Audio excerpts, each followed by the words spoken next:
Hello friends, मैं मसरत अब्बास। और कुछ वीडियो मैंने बनाया कैरेंस की जो कि आप लोगों ने देखी और काफ़ी ढेर से क्वेश्चन भी उसके ऊपर आए। तो कुछ क्वेश्चंस हैं जो कि उसका मैं रिप्लाई आपको करना चाह रहा हूँ। अब हर किसी को रिप्लाई नहीं कर पा रहा हूँ, लेकिन करीब करीब मान के चलिए कि सबके सवाल दो चार ही हैं जो कि सब ने रिपीट किया है। एक तो ये कि इंजन अंडर पावर है, कह सकते हैं अंडर पावर है, क्योंकि मेरी भी जो लास्ट कार थी वो फोर्ड फीगो थी। जो उसका पावर था, डीजल थी, वो इसमें नहीं है। और उसका एक बहुत ही पंची इंजन था, रिफाइंड इंजन था, वो भी स्मूथ इंजन था। लेकिन उसमें एक दो इशू थे जो कि पुरानी होने की वजह से आए या शुरू से थे, पर उस टाइम तो एक जोश होता है, फील नहीं हुआ। उसकी स्टेयरिंग पावर स्टेयरिंग नहीं थी, वो हाइड्रोलिक थी, थोड़ा भारी चलती थी। उसके गियर शिफ्ट, दोस्तों गियर शिफ्ट ये समझिए डीजल गाड़ी अगर है तो थोड़ी गियर भारी चलेंगे। प्लस क्लच क्लच भी उसका भारी चलता था। गाड़ी चलाते चलाते मुझे पैरों में दर्द हो जाता था। मुझे प्रॉब्लम जानते हैं आप, कुछ ना कुछ रहती है, अर्थराइटिस ये सब वगैरह। तो ये सब वजह से मैंने डीजल गाड़ी को छोड़ के मैं पेट्रोल में आया। अब पेट्रोल में देख रहा था, कभी आर्टिगा कभी XL6 अपने बजट में।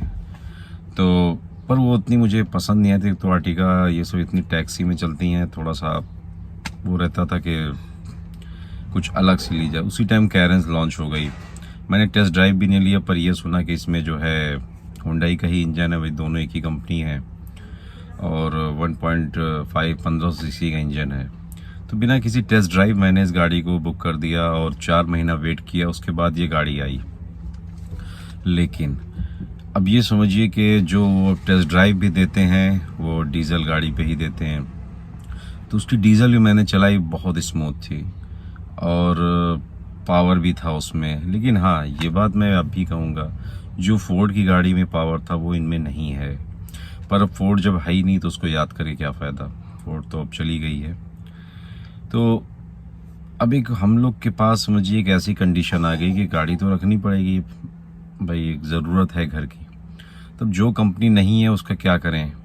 तो उस कंडीशन में फोर्ड के बाद अगर आप मारुति में जाते हैं तो ठीक है, अगर मारुति में नहीं जाते, क्योंकि जो भी फोर्ड का कस्टमर है मैंने अभी तक नहीं देखा कि उसने मारुति या किसी ऐसी कंपनी गाड़ी लो।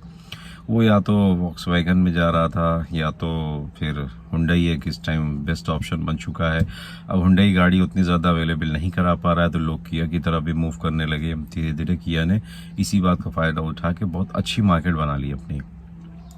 तो अब हम लोगों को भी गाड़ी चेंज करनी थी, तो कोई ऐसी ही गाड़ी लेना था। तो जब ये आ गया कि 9.99 उन्होंने पहले रेट दिया, जिसमें फ़ायदा ये है कि यूपी में 8% रोड टैक्स है, तो हम लोगों को ये गाड़ी 11.5 लाख में आसपास पड़ रही थी। पर उन्होंने गाड़ी तो नहीं दी, हाँ रेट बढ़ा दिया, जिसकी वजह से 1 लाख रुपए प्लस टैक्स वगैरह, मतलब काफ़ी फ़र्क पड़ गया। ये जाके 1274 1 लाख से ऊपर महंगी पड़ गई। लेकिन उस कंडीशन में भी वो सब देखते हुए भी गाड़ी फिर भी सस्ती थी। फिर भी ये लग रहा था कि नहीं, गाड़ी सस्ती है अभी भी और गाड़ी के कंपैरिजन में, तो ये गाड़ी ले ली। और मैंने गाड़ी समझिए जब सब फाइनल पेमेंट हो गई, सब कुछ हो गई, गाड़ी बाहर आ गई, तब भी मैंने नहीं चलाया था, छोटा भाई लेके घर आ गया था। उसके बाद मैंने जब घर में बैठ के गाड़ी को स्टार्ट किया तो एक अलग सा फील हुआ कि गाड़ी, एक तो डीजल गाड़ी जैसी स्टार्ट होती है एक जर्क लेती है, क्योंकि इंजन थोड़ा उसका अलग है। पेट्रोल है, बहुत ही सॉफ्ट स्मूथ होता है। उसका जब मैंने गियर लीवर इसका जब लगाया पहला गियर, उसमें थोड़ा सा ताकत लगानी पड़ती थी फोर्ड में। अब गाड़ी पुरानी हो गई थी, थोड़ा सा काम तो था ही, लेकिन फिर भी डीजल गाड़ी थी, उसका गियर भारी चलता है। तो एक मैंने उसी ताकत से लगाया, खट, ये तो बहुत धीमे इसमें लगाना है। अब जब मैंने स्टेयरिंग पकड़ के उसको घुमाई, जब छोड़ा गाड़ी को आगे, तो बहुत स्मूथ, मतलब एक अलग सा ही फील हुआ। तो अब आप अगर कहिए इंजन में लैग है, अंडर पावर है, तो इतने सारे ये जो फील, ये फीचर्स दिखे, तो उसके बाद मैं इन चीज़ों को भूल गया कि गाड़ी अंडर पावर है या गाड़ी में कुछ वैसा इशू है। इंजन बहुत स्मूथ था, बहुत ही साइलेंट इंजन था, पेट्रोल इंजन है जाहिर है, तो उसकी आवाज़ तो सुनाई ही नहीं दे रही थी। गाड़ी स्टार्ट होके थोड़ी देर जब आप स्टार्ट करेंगे सुबह, तो ये 1300-1400 RPM पे भागती है। जब छोड़ देंगे तो गाड़ी का जब इंजन ऑयल वगैरह फैल जाए, गाड़ी एक लेवल पे आएगी तो ये 600 to 700 RPM पे आकर रुक जाएगी। अब उस कंडीशन में ये कि आपको सुनाई ही नहीं देगा, आपको पता ही नहीं चलेगा गाड़ी स्टार्ट है कि नहीं है। आप सिर्फ RPM मीटर ही देख के समझ सकते हैं गाड़ी हमारी स्टार्ट है, अदरवाइज अगर आप नहीं देखेंगे तो दोबारा सेल्फ मारने लगेंगे। तो ये सब चीज़ें हैं। अंडर पावर की जहाँ तक बात है दोस्तों, ये तो है। फोर्ड में मैं मतलब किसी गाड़ी को अपने आगे देख नहीं पाता था। मेरे आगे अगर कोई गाड़ी चल रही है तो मुझको होता था इसको मुझे हटाओ, इसको पीछे करो, डिस्टर्ब कर रहा है ये, क्योंकि जो उसकी ब्रेकिंग है मुझको वही ब्रेकिंग रखनी है और जो उसका एक्सेलरेशन है मुझको भी रखना पड़ रहा है। मतलब ये था कि मैं जिस भी रोड पे रहता था सबसे आगे हो जाता था, आगे ही रहता था, और जो उसकी स्पीड थी उसको जल्दी कोई पकड़ नहीं पाता था इस गाड़ी में। और प्लस जब मैंने फोर्ड लिया तो मेरी दाढ़ी वगैरह, बाल वगैरह सब काले थे। 9 साल में काफ़ी फ़र्क हो गया, दाढ़ियाँ भी सफ़ेद हो रही है, काफ़ी सफ़ेद हो गई, बाल भी। तो अब मुझको भी एक साइलेंट गाड़ी चाहिए थी और ना मुझको किसी को ओवरटेक करने का दिल करता है, बस लगता है मैं एक स्मूथ राइडिंग चुपचाप अपने काम से काम रखूं। तो 40 एज है, उस एज में मुझको तो इसमें कोई प्रॉब्लम नहीं नज़र आई। अगर आप यंग हैं और आपको इस गाड़ी से मतलब क्रूज लेवल पे बहुत हाई परफॉर्मेंस की उम्मीद कर रहे हैं तो फिर डीजल में जाइए। पेट्रोल में आपको नहीं मिलेगी, क्योंकि आप एक्सीलेटर दाबेंगे गाड़ी 3000 4000 प्लस RPM जाएगी भी है, लेकिन RPM और फिर जान रहे हैं बीच में न्यूटन मीटर और BHP, ये सब उस हिसाब से आपको स्पीड नहीं दे पाएंगे। तो अगर आप बहुत पावर पे जाना चाहते हैं तो फिर इसका टर्बो इंजन जाइए पेट्रोल में। टर्बो में थोड़ा सा गाड़ी में बहुत ज़्यादा लेवल पे एयर को इनटेक करता है, तो उससे थोड़ा सा गाड़ी में पावर आ जाती है, लेकिन उसका माइलेज कम है। अब ये इतनी बड़ी गाड़ी आप भी जान रहे हैं, 7 सीटर है, काफ़ी अच्छी हाइट है, रोड पे एक अच्छा प्रेजेंस दे रही है। उस कंडीशन में सिटी में 12-13 मतलब सिटी प्लस हाईवे थोड़ा मिक्स। अगर आप कोई ऐसे शहर में रहते हैं जो कि हाईवे पे है तो आपके लिए बहुत बढ़िया है, लेकिन जैसे हम लोग हैं करेली चौक, ये सब एरिया में है, तो हम लोग को मतलब मान के चलिए कि 10-11 शहर में आ जाता है जो मीटर में दिखा रहा है। क्योंकि मैं वो भी इसमें देखिए कंपेयर, मैंने आपको एक वीडियो दिखाया था भाई, डिस्टेंस टू एम्पिटी प्लस गाड़ी कितनी चली कितना दिखा रही है, आप उससे कंपेयर कीजिए। तो वो 12-12.5, तो मैंने कहा 1 किलोमीटर 1.5 और कम कर दीजिए। तो उस कंडीशन में सिटी में भी ये 11-12 तक दे रहे, और जब मिक्स हो जाता है तो 13 प्लस 14 चली जाती है, क्योंकि हाईवे तो थोड़ा ही से मिल रहा है। जब फुल हाईवे पे चलते हैं तो 17 प्लस, जो मैंने आपको पहला वीडियो दिया था।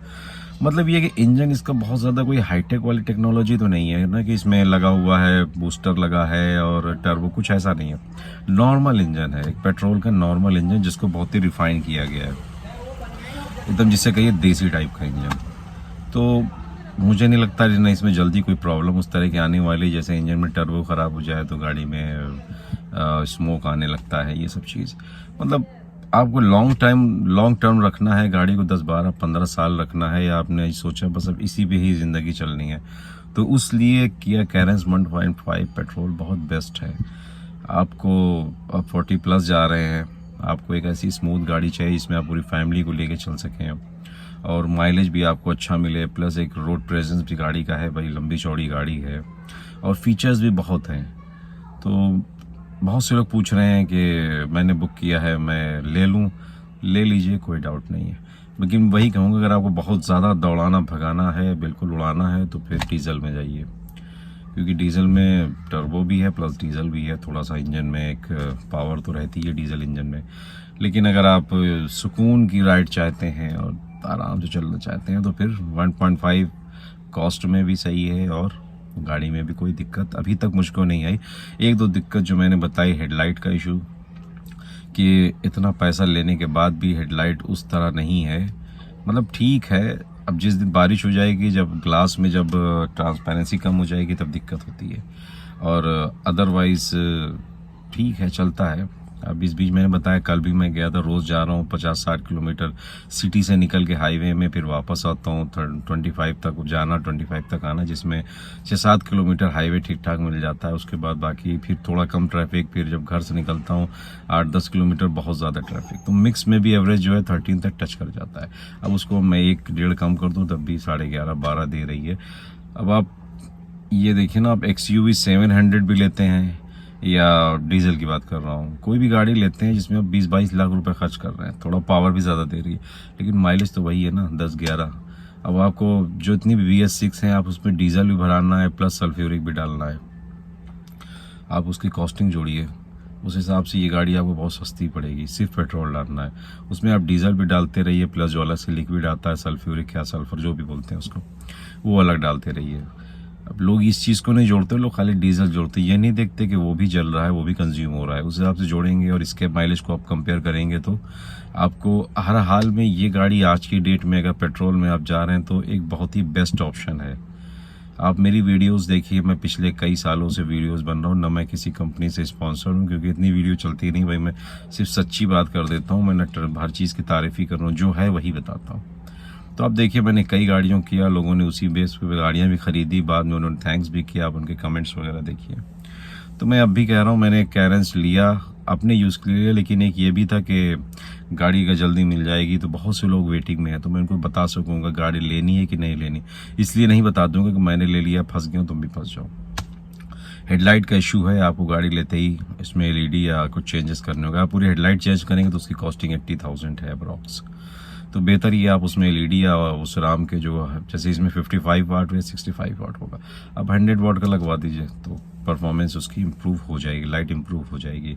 एक ये इशू है। दूसरा इशू जो मैंने कहा गाड़ी टच होती है, वो मेरी गलती कही है या वो मैंने साइड फुट स्टेप लगवाया, जिससे वो इंजीनियर भी बड़ा क्या कहा जाए, बहुत पता नहीं किस टाइप का इंजीनियर है, उसने ये फुट स्टेप है उसके नीचे जो बजाय चपटी उसको सपोर्ट देने का, उसने उसको खड़े में दिया, वो ऐसे ऐसे, जिससे जो है गाड़ी का ग्राउंड क्लियरेंस कम हो गया। तो अक्सर गाड़ी टच कर जाती है, लेकिन उसी में टच होती है, लेकिन प्रॉब्लम ये है कि नट जो उसके टाइट है वो तो बॉडी में ही है ना, धीरे धीरे हिला देंगे उसके, हो सकता है कभी बॉडी ही कहीं से फट जाए। तो इन सब वजह से थोड़ा सा इशू है। वो इशू मेरी ही पैदा की हुई है। आप खाली गाड़ी लेते हैं तो आपको कोई इशू नहीं है। 195 mm ग्राउंड क्लियरेंस है, थोड़ा व्हील बेस ज़्यादा, इसलिए आपको बचाना ही पड़ेगा। आप ये सोचेंगे कि मैं उड़ा दूंगा 195 mm में, क्योंकि व्हील बेस का मतलब एक टायर और दूसरा पीछे का टायर, दोनों की डिस्टेंस ज़्यादा है, इनोवा क्रिस्टा से भी ज़्यादा है। ये क्यों किया गया, इसका फ़ायदा क्या है वो तो नहीं पता, लेकिन किया है कंपनी ने। तो ये सारी चीज़ें हैं, बाकी ठीक है। और कुछ क्वेश्चन होगा आप पूछ लीजिएगा, मैं वीडियोस बनाता रहूँगा बराबर। लेकिन हाँ, धूप में हूँ इस टाइम, गाड़ी बंद है, क्योंकि कुछ भी चलाऊँगा तो साउंड थोड़ा सा डिस्टर्ब होगा। तो प्लीज़ वीडियोस को शेयर कीजिए, चैनल को सब्सक्राइब कीजिए, थोड़ा सा सपोर्ट कीजिए, ताकि और बहुत जल्दी क्रिस्टा का मैं आपको बना के दूँगा, प्लस दोनों का कंपेयर भी करके दूँगा। प्लस जो क्रिस्टा ओनर है वो डेली जो है सिटी में ही गाड़ी चला रहे हैं, हाईवे भी चला रहे हैं, तो मैं उनका भी एक्सपीरियंस, इस गाड़ी को मैं उनको चलवा के उन्हीं का आपको एक्सपीरियंस बताऊंगा कि वो क्या फील करते हैं पेट्रोल गाड़ी जो कि कैरेंस है और डीजल गाड़ी जो कि इनोवा क्रिस्टा है। तो उन्हीं से मैं क्वेश्चन करूंगा, वो आपको इसका रिप्लाई करेंगे। तो ठीक है दोस्तों, ओके बाय।